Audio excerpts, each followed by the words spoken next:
We're going to talk about 5 surprising ways to use plastic eggs to help your picky eater. And I'm going to start with my favorite one, okay? All right, here's the trick, is how can I hold this up for the camera without spilling all these plastic eggs? Okie dokie. Let's see, maybe if I go this way. There we go.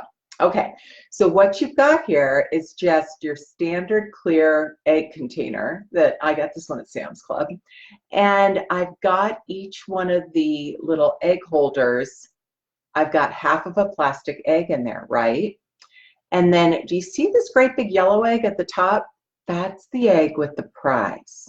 So what you're going to do, hang on one second, this is so tricky to balance and show to you guys, is you're going to get a dice. See this? Okay. And I pulled this one out of one of my games, but really all you want is just a little dice, and you're just going to put some little stickers on here so they're color coded to match the egg. Or you can make your own spinner if you want to. That works out great too, but you just want something that has colors that matches the eggs. Then with your hesitant eater, your learning eater, you're going to put in each one of these colored eggs, see how I have all different colors? You're going to put 25% preferred foods and 75% not semi-preferred. So semi-preferred means, yeah, you know, on a blue moon he'll eat it. And of course, the 25% of preferred foods are those favorites that you know he'll eat every single time. So you're not going to put non-preferred foods in here. It doesn't work for this particular game. The object of this game is to help the child learn to eat more semi-preferred foods. And we're just going to put a little bite, so maybe just one little cube of cheese if that's a semi-preferred food, maybe just one goldfish cracker if that's a highly preferred food. It's not about volume, it's about small tastes. All right, then what we do is we take our die and we roll it, and if it pops up on, let's see, red, then he's going to take food out of the red egg and gobble that up. Make sure he's got a drink, something with a straw to help wash it all down. If you would like to join in on the game, then go ahead and add 12 more colored eggs for you, and then you get a turn, right? Or you can roll for each other. So he can roll for you, and maybe you get blue this time, and blue's your semi-preferred food. And that's okay to comment on it that way and to say, that's cheddar cheese. It's not my favorite, but I'll try it, and model that sort of positive talk for the child. So definitely you could have your own row if you want, or just the child can do it. I would never put more than 12 eggs in here though, because you want them to be able to get to the prize after a dozen turns. 12 is plenty. If you get 12 tastes in, you're doing awesome. Just remember, you want 25% of preferred foods and 75% of non-preferred foods, because the preferred foods are just there to boost him along, to give him a little bit of a start. He can't help but gobble those up and get him engaged in the game. And then also, if he gets 2 or 3 semi-preferred foods in a row, if he happens to get on the 4th one a little mini M&M or some other sort of preferred food, that's going to keep the momentum going. Then once he's done with all the eggs, so they're all empty, then he gets to open up the prize eggs. And inside there you might have a little treat or maybe a new Matchbox car, something like that. So that's one of my most favorite games to do. And speaking of Matchbox cars, if you've got a child that you're working on a specific skill, let's say it's a child who's working with someone in feeding therapy, and oh gosh, let's just say that he's working on chewing. I often will get these great big Easter eggs. Now's the time to get to all the clearance racks and grab as many of these as you can. They're like ostrich egg size. The beauty of them is you can put a decent sized toy in here, and they also roll really well. They don't, they keep a straight line when they roll. So I'll usually sit on the floor with the child maybe 5 feet away from me. You know, maybe our little feet are touching. We've got our legs spread and we're just creating more of a bowling alley between the two of us. And then if he's practicing chewing, a semi-preferred food. Again, we're not going to do a non-preferred food for this sort of thing. a semi-preferred food, and he's going to take a little bite, chew it up, and then have a quick drink. Because I want to reward the swallow, I'm going to roll the egg to him. And then he gets to open it up, and inside will be a little Matchbox car. This is an ice cream truck. So that child can either roll the Matchbox car back to you, put the egg back together and roll it back to you so you can fill it up again.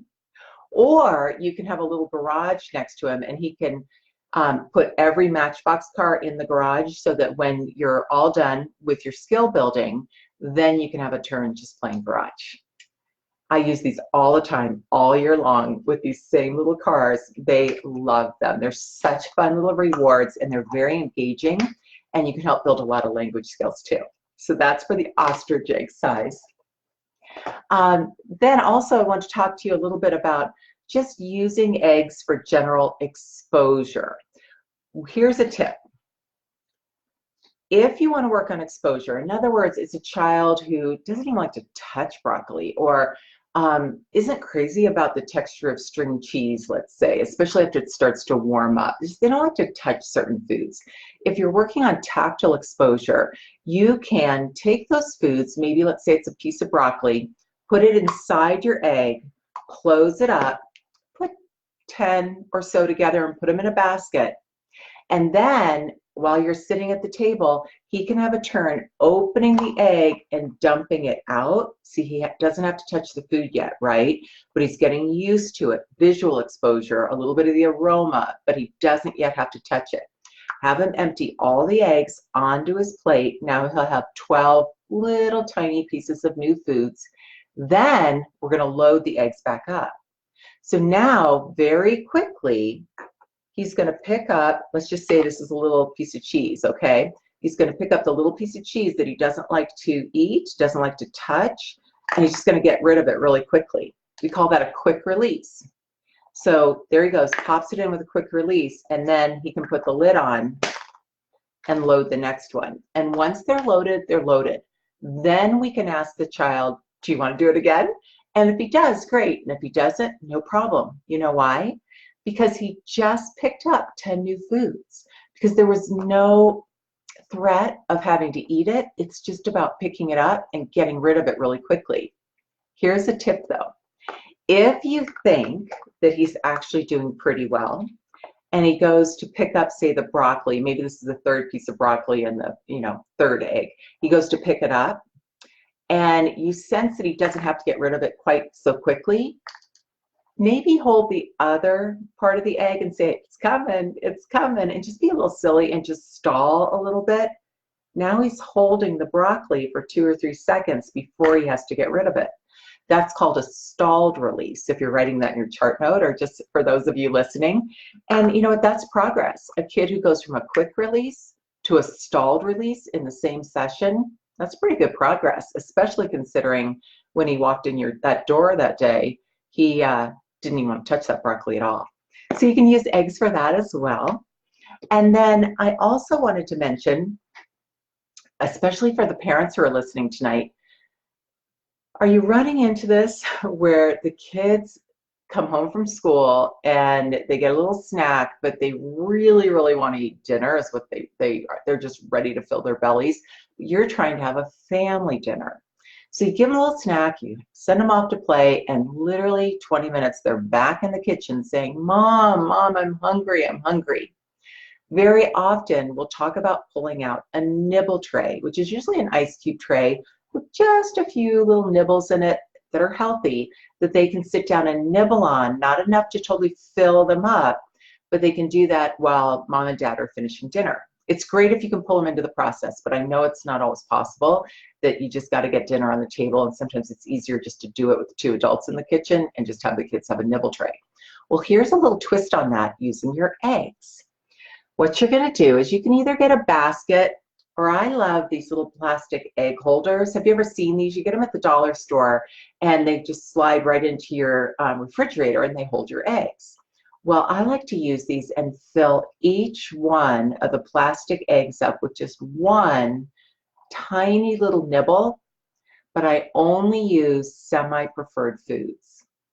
So I'm not using non-preferred because that would just be mean. The poor kid's hungry, you know. I don't want to use highly preferred because that's not the point. I want to use this hunger to my advantage and combine it with a little fun. So I asked the parents to have this prepped before the kids come home. And now you can set it down in front of them and they can open up each egg, which that takes a few seconds, right? So it also buys you a little time to keep making dinner. And they can open up each egg and just pull out their semi-preferred food. Maybe it's that little piece of cheese. This one's got a sticker in it. You can put some stickers in there too.